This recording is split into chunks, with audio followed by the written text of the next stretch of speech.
Welcome back to the Dutch Peon. This is actually the first day I've been able to get out of here in a couple days because we had rain the last 2 days. As you can see, we've gotten to the point where our French drain is in now. All I did to finish this French drain is actually take the corners after filling up the center with rock and just folding them over. The bricks are on here just to keep it down because we had that rain. I just wanted to make sure that it wouldn't come up. The dirt here, I did the same thing. It's just there to hold it down. It's not quite complete yet. As you can see, this base is pretty dry. We had 2 days of rain, and last time I had rain I had 4 inches of water in here. So the French drain is working perfectly. So it is well worth the effort, even though it is quite a bit of work. We're actually going to start our base down here and putting that in for the Brick Paver Path. So for this part of the project, you're going to need your gravel, which I'm going to be using a pea gravel, your patio paver base sand, a compactor, a shovel, a rake, a board with 2 3/4 inch aluminum pipes, 3 stakes, your colored string, paper and pencil, a level, a knife to cut the bags open, a tape measure, and of course work gloves are always nice to have. So for this first part of the project, we're actually going to take our stake here and drive it in to start doing some measurements of exactly where we're going to put things. I actually want to put this stake in right where the gate is going to be closing at. So I'm just going to put it here. I've closed the gate, and I'm going to put this against the gate and just push it in slightly in order to mark where we're going to be. Because I want to take this bottom measurement as the one that we're going to use for where our brick top should be. So I'm just going to put it there and push it in order to mark where I want that stake. The reason I'm not driving it in yet is because I want the gate open while I'm doing this. So now I've got my mark right there of where the stake should be. And I'm just going to drive this in. This is going to be our measurement stake. And as you can see, very simple, just drive it in. There really is no science to it.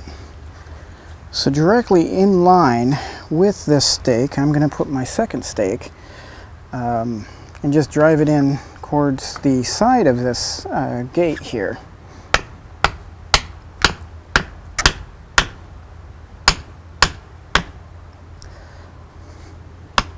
Now the purpose of this is just to get our measurements as we go through this process of putting in the base part of this path. And that's it. The next thing we're going to do is actually take our tape measure. Remember, the math that we've been using is 2 inches, 2 inches, and 2 inches. 2 inches of stone, 2 inches of sand, 2 inches for the brick. But if you measure your own bricks, make sure you get the correct measurements. Mine are actually 2.5 inches. And it's nothing to panic about. Just take a ½ inch away from the sand because 2 inches of sand is a little overkill. So we're going to actually put in 1.5 inches of sand, 2 inches of stone, and then have 1.5 inches for the brick. So what I'm going to do here, take my tape measure and just mark the 2 spots. This stake is now actually going to be our level guide. 2 inches of stone, 1.5 inches of stand, and then the brick will sit right on top of that, which should allow this gate to swing and be free and clear. So the top of the paver is going to be right at 6 inches. And we're just going to mark that here, and then we're going to do it on the other 2 bricks as well.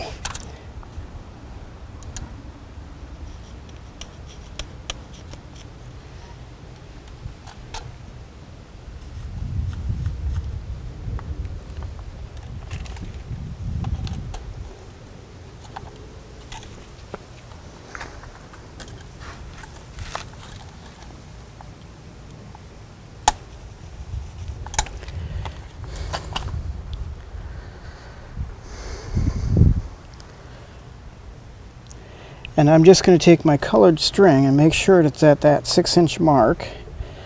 And then spread it out to the other 2 sides. So now that we actually have the string installed, we're going to put our level on there to make sure that we have the top of the brick marked in a very level way.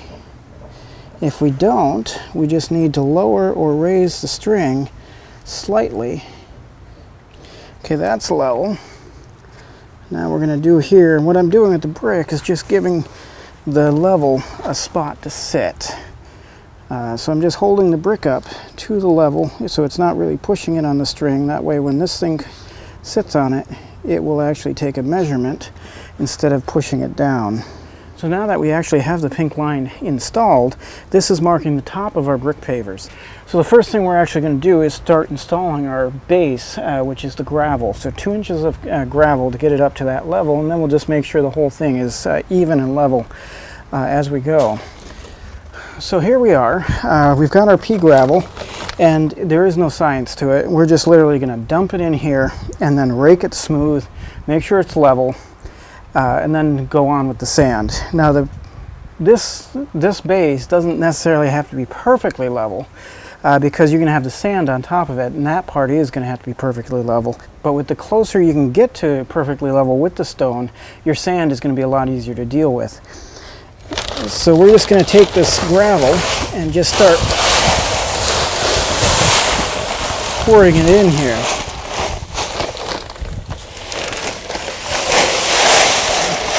So on the gravel, how much to buy is determined by how big your project is. We're actually doing a pretty small brick paver path here, so I didn't have to buy as near as much as I would have if I was doing a large brick paver path. But if you ever have a doubt on how much to buy, always buy more than you need, because most hardware stores will actually allow you to bring it back if you don't need it.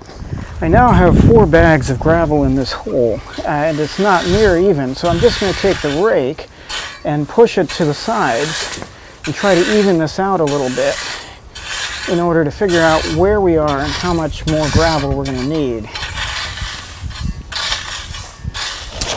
Okay, I've gotten it spread out, and I need a little bit more just to cover some spots, and then we'll check where we are. If you're seeing dirt or you're seeing fabric, you know you didn't have enough.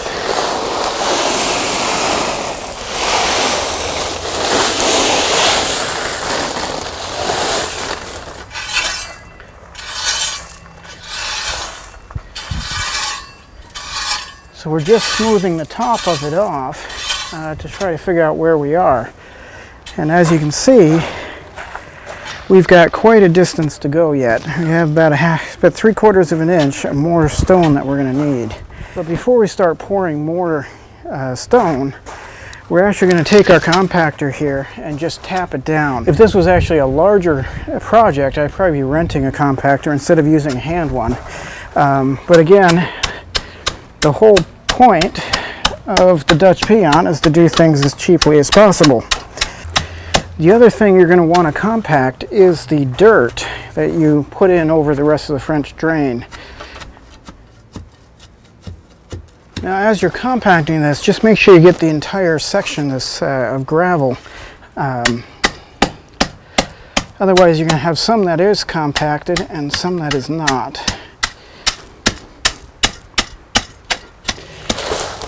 So now we're working on our second level of gravel.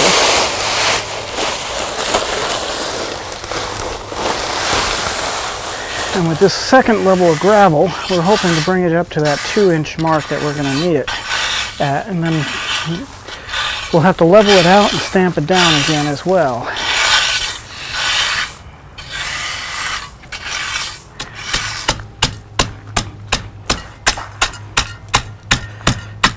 You don't have to put a lot of weight on this to make it work. The head is pretty heavy, so it will pull itself down pretty good, but you want to push it just a little bit to get it to really start compacting in there.